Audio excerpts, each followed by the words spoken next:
Hello everyone, welcome to the video series on Indian poetics and aesthetic. As in previous video, we have discussed Rasa theory by Bharat Muni and Alamkara theory. So today we are going to take a look upon a Riti theory developed by Vamana.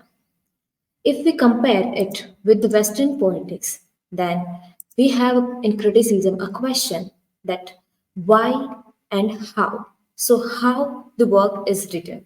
So, Riti is connected with that.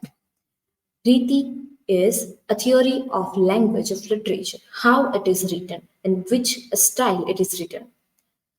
Main a propounder of this theory, Vamana, written a Kavyalankasutra. It is divided in 5 chapters, and each chapter is named Adhikaranas.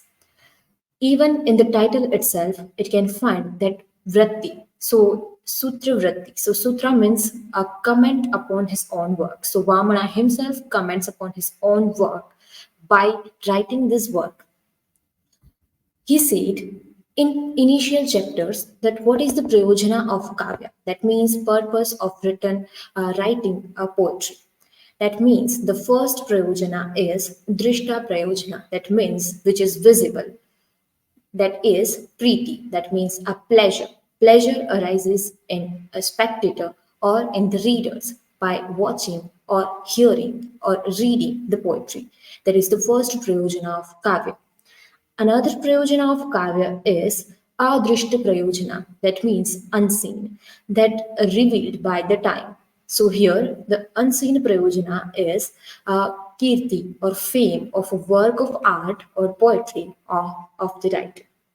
The theory of a Vishishta Padarachna iti riti, formation or of arrangement of marked influence constructed is a riti. That means a proper kind of language used for making poetry more appealing to its spectator.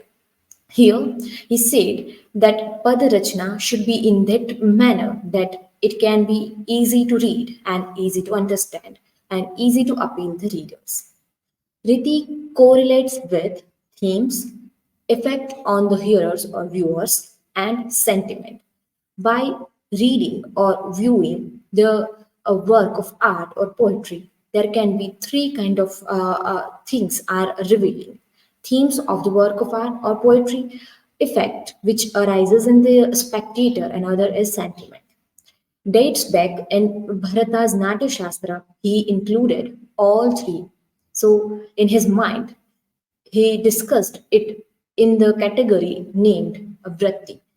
So, first he said that first riti is Keshiki, that used for writing Shringara Rasa. That this with this riti, Keshiki riti, there is a rise of Shringara Rasa. Second riti is Bharati for all rasa. So writer or poet can use Bharati rasa, Bharati riti for all rasas. Third is Satvati for Veera rasa, and fourth is Arbhati for Rodra and Vibhatsa rasa. By this, he inaugurated the theory of riti. Riti may be called diction, particularly when guna and dosha become part of discussion. In Sahitya Darpana, these arguments took place, and he said that if the guna and dosha also become the part of the riti, then it should be considered as addiction, which we consider in our Western poetics. Vamana said that riti is of a three types. He talks about riti in the sense of how it used in which dialect.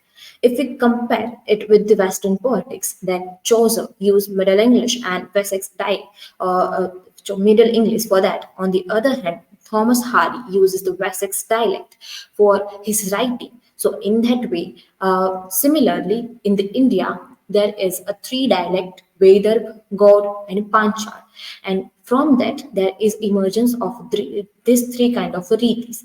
That means the writers or poet of these dialects are using some kind of a pattern, kind of a style in their work.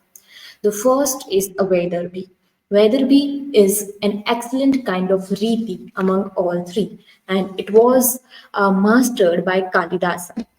It excellence with poetics, it evokes sweetness, clarity, and that is why it is also known as a Shuddha Vaidarbi. On the other hand, if we're talking about Gaudi Shaily or Gaudi Riti, so it is bombastic in nature. So in the Gaudi Shaily, there are a long compounds and high sounding words in this. Then third is a Panchali, which is middling. That means it has elements of Vaidarbi and Gaudi both. Going further, Vamana talks about absence of dosha, like Vakya dosha, Padartha dosha, Pad dosha, or Vakyarth dosha should not be there in poetry while taking a look on the poetry. Western concept of style has a subjective elements. On the other hand, Eastern concept of style or riti has an subjective elements, objective elements. So in that way, the dialects and the use of language by writers are quite connected in that sense. So, in concluding remarks, we can consider that basically it is a theory that handles the psychophonetic fitness of language for speaker, themes, and sentiments, and therefore becomes a study of craftsmanship and psychology of speech. So, we can consider it is with the linguistic in that sense. And there is a study of how the poetry is written. So this is the theory of Riti by Vamana. Stay tuned for next videos in this series. Till that, bye bye and thank you for the watching.